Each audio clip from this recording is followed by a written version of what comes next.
Okay.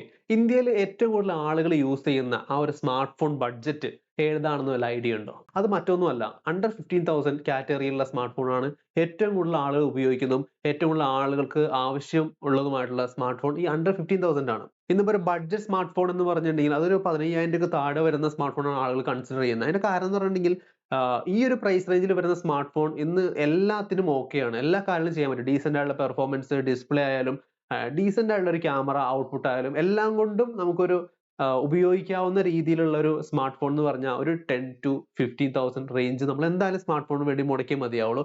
അപ്പൊ അതുകൊണ്ട് തന്നെയാണ് ഈ ഒരു പ്രൈസ് റേഞ്ചിൽ സ്മാർട്ട് ഫോണിന് ആവശ്യക്കാർ ഏറി വരുന്നതും. അപ്പൊ ഇന്ന് നമുക്ക് 15,000 രൂപ താഴെ വരുന്ന മികച്ച സ്മാർട്ട് ഫോൺ ഏതാണ്, സ്മാർട്ട് ഫോൺ ഡീലുകൾ ഏതൊക്കെയാണ് എന്ന് നമുക്ക് നോക്കാം. അതിനായിട്ട് വീഡിയോ അവസാനം വരെ കാണുക. ഓക്കെ. ഈ ഒരു ബഡ്ജറ്റിൽ സ്മാർട്ട് ഫോൺ മേടിക്കാൻ പോകുമ്പോൾ നിങ്ങൾ എന്തെല്ലാം കാര്യങ്ങളാണ് നിങ്ങളുടെ സ്മാർട്ട് ഫോണിൽ നിങ്ങൾക്ക് വേണം നിങ്ങൾ ആഗ്രഹിക്കുന്നത്? നല്ല പെർഫോമൻസ് വേണം ഉറപ്പായിട്ടും. നല്ല ഡിസ്പ്ലേ വേണം. നല്ല ബാറ്ററി ബാക്കപ്പ് വേണം. പിന്നെ അതുപോലെ നല്ല ക്യാമറ വേണം. ഇതൊക്കെയാണ് പലരും ഈ ഒരു പ്രൈസ് റേഞ്ചിൽ സ്മാർട്ട് ഫോണിൽ നിന്ന് എക്സ്പെക്ട് ചെയ്യുന്നത്. ഞാൻ മറ്റൊരു കാര്യം പറയട്ടെ. ഈ ഒരു പ്രൈസ് റേഞ്ചിൽ എല്ലാവരും നോക്കുന്നത് നല്ല ക്യാമറ സ്മാർട്ട് ഫോൺ ഏതാണെന്നാണ് പലരും ചോദിക്കുന്നതായിട്ട് ഞാൻ കേട്ടിരിക്കുന്നത്. എന്നാൽ ഈ ഒരു പ്രൈസ് റേഞ്ചിൽ നല്ല ക്യാമറ സ്മാർട്ട് ഫോൺ എന്ന് പറയുന്ന ഒന്നില്ല. ഈ പ്രൈസ് റേഞ്ചിൽ വരുന്ന എല്ലാ സ്മാർട്ട് ഫോണിന്റെയും ക്യാമറകൾ ഒരുപോലെയാണ്. വലിയ ഇമ്പ്രൂവ്മെന്റ് ഒന്നുമില്ല. എല്ലാം ഒരുപോലത്തെ ക്യാമറയാണ്. അപ്പൊ അതുകൊണ്ട് നിങ്ങൾ ക്യാമറ സ്മാർട്ട് ഫോൺ നോക്കി വെറുതെ സമയം കളയണ്ട. ബാക്കി സ്പെസിഫിക്കേഷനും കാര്യങ്ങളും നമുക്ക് നോക്കാം. അപ്പോൾ ഞാൻ റെക്കമെൻഡ് ചെയ്യുന്ന ആദ്യത്തെ ഫോൺ എന്ന് പറഞ്ഞാൽ ഐക്യൂടെ Z10X എന്ന് പറയുന്ന സ്മാർട്ട് ഫോൺ ആണ്. ഇതിന്റെ പ്രൈസ് എന്ന് പറഞ്ഞാൽ 13,500 ആണ്. ആമസോൺ വഴിയാണ് സെൽ ചെയ്യുന്നത്. നിങ്ങൾ ഏത് കാർഡ് വെച്ചെടുത്താലും ഇപ്പൊ കറന്റ് 500 രൂപ ഡിസ്കൗണ്ട് അവൈലബിൾ ആണ്. ഈ സ്മാർട്ട് ഫോൺ എന്തുകൊണ്ട് ഇവിടെ ഒരു സ്പെഷ്യൽ ആവുന്ന അല്ലെങ്കിൽ മികച്ചൊരു സ്മാർട്ട് ഫോൺ ആവണമെന്ന് വെച്ചിട്ടുണ്ടെങ്കിൽ നമുക്ക് ഇവിടെ കിട്ടുന്ന പെർഫോമൻസ് ആണ് ഈ സ്മാർട്ട് ഫോണിന്റെ കൂടെ. നമുക്ക് ഡയമൻസിറ്റിയുടെ 7300 എന്ന് പറഞ്ഞ ചിപ്സെറ്റ് ആണ് ഇതിൽ വരുന്നത്. അതുപോലെ തന്നെ UFS 3.1 സ്റ്റോറേജ് ആണ് നമുക്ക് ഇവിടെ കിട്ടുന്നത്. അപ്പൊ ഈ ഒരു സ്മാർട്ട് ഫോണിലെ ചിപ്സെറ്റ് എന്ന് പറയുന്നത് നമുക്കൊരു 20,000 പ്രൈസ് റേഞ്ചിലും കണ്ടുവരുന്ന ഒരു ചിപ്സെറ്റ് ആണ്. കാരണം അത്രയും പവർഫുൾ ആയിട്ടുള്ള ചിപ്സെറ്റ് ആണ്. പിന്നെ ഇതിന്റെ ബാറ്ററി ഡിപ്പാർട്ട്മെന്റിലേക്ക് നോക്കിക്കഴിഞ്ഞാൽ 6500 mAh ഒരു വലിയൊരു ബാറ്ററിയാണ് ഇതിന്റെ കൂടെ കൊടുത്തിരിക്കുന്നത്. മാത്രമല്ല 44 വാട്ടിന്റെ ഫാസ്റ്റ് ചാർജറും ഇതിന്റെ ബോക്സിന്റെ അകത്ത് വരുന്നുണ്ട്. ഡീസന്റ് ആയിട്ടുള്ള ക്യാമറ പെർഫോമൻസ് ആണ് ഓഫർ ചെയ്യുന്നത്. സൈഡ് മൗണ്ടഡ് ആണ് ഫിംഗർ പ്രിന്റ് വരുന്നത്. പിന്നെ ഇതിന്റെ ഒരു പോരായ്മ എന്ന് പറഞ്ഞിട്ടുണ്ടെങ്കിൽ നമുക്ക് ഇതിന്റെ ഡിസ്പ്ലേ വരുന്നത് IPS LCD പാനൽ ആണ്.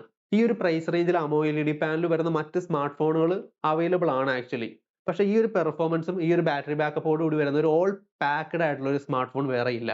അപ്പോൾ നിങ്ങൾക്ക് ഡിസ്പ്ലേയിൽ ചെറിയൊരു കോംപ്രമൈസ് ചെയ്യാൻ സാധിക്കുന്നുണ്ടെങ്കിൽ 13,000 രൂപ മേടിക്കാൻ സാധിക്കുന്ന ഏറ്റവും മികച്ച പെർഫോമൻസ് തരുന്ന നല്ലൊരു ബാറ്ററി ബാക്കപ്പോട് കൂടി വരുന്ന ഒരു സ്മാർട്ട് ഫോണാണ് ഐക്യൂടെ Z10X.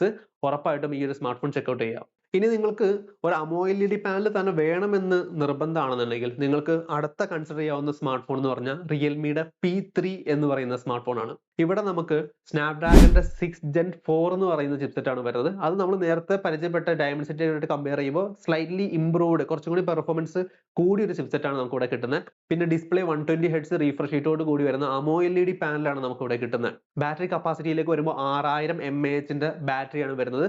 ചാർജർ ബോക്സിന്റെ അകത്ത് അവൈലബിൾ ആണ്. 45 വാട്ടിന്റെ ഫാസ്റ്റ് ചാർജർ ആണ് നമുക്ക് വരുന്നത്. ഈ ഒരു സ്മാർട്ട് ഫോണിന്റെ വില എന്ന് പറയുന്നത് 16,000 രൂപയാണ്. ഫ്ലിപ്കാർട്ട് വഴിയാണ് ഈ സ്മാർട്ട് ഫോണിന്റെ സെല്ലിംഗ് നടക്കുന്നത്. മിക്കവാറും എല്ലായ്പ്പോഴും ഒരു 1000 രൂപയുടെ കാർഡ് ഡിസ്കൗണ്ട് ഈ സ്മാർട്ട് ഫോണിന് അവൈലബിൾ ആണ്. അങ്ങനെയാണെന്നുണ്ടെങ്കിൽ നിങ്ങൾക്ക് 15,000 രൂപക്ക് ഈ ഒരു സ്മാർട്ട് ഫോൺ പർച്ചേസ് ചെയ്യാവുന്നതാണ്. അപ്പൊ ആക്ച്വലി ഈ രണ്ട് സ്മാർട്ട് ഫോൺ ഡീലുകളാണ് ഈ ഒരു 15,000 രൂപ പ്രൈസ് റേഞ്ചിൽ മികച്ചതായിട്ട് നിൽക്കുന്നത്. നിങ്ങൾക്ക് ഏറ്റവും വാല്യൂ ഫോർ മണി ആയിട്ടുള്ള നല്ലൊരു സ്മാർട്ട് ഫോൺ ആണ് വേണ്ടതെന്നുണ്ടെങ്കിൽ ഐക്യൂടെ Z10X കൺസിഡർ ചെയ്യാവുന്നതാണ്. അല്ല നിങ്ങൾക്ക് AMOLED ഡിസ്പ്ലേ മസ്റ്റ് ആണെന്നുണ്ടെങ്കിൽ 15,000 രൂപക്ക് അല്ലെങ്കിൽ 16,000 രൂപക്ക് റിയൽമിയുടെ P3 കൺസിഡർ ചെയ്യാവുന്നതാണ്. അപ്പോൾ ഇതൊക്കെയാണ് 15,000 രൂപ താഴെ ഞാൻ റെക്കമെൻഡ് ചെയ്യുന്ന സ്മാർട്ട് ഫോൺസ്. സജഷൻസ് എന്തെങ്കിലും ഉണ്ടെങ്കിൽ കമന്റ് സെക്ഷനിൽ അറിയിക്കാം. മറ്റൊരു വീഡിയോ ആയിട്ട് വീണ്ടും കാണാം. ബൈ.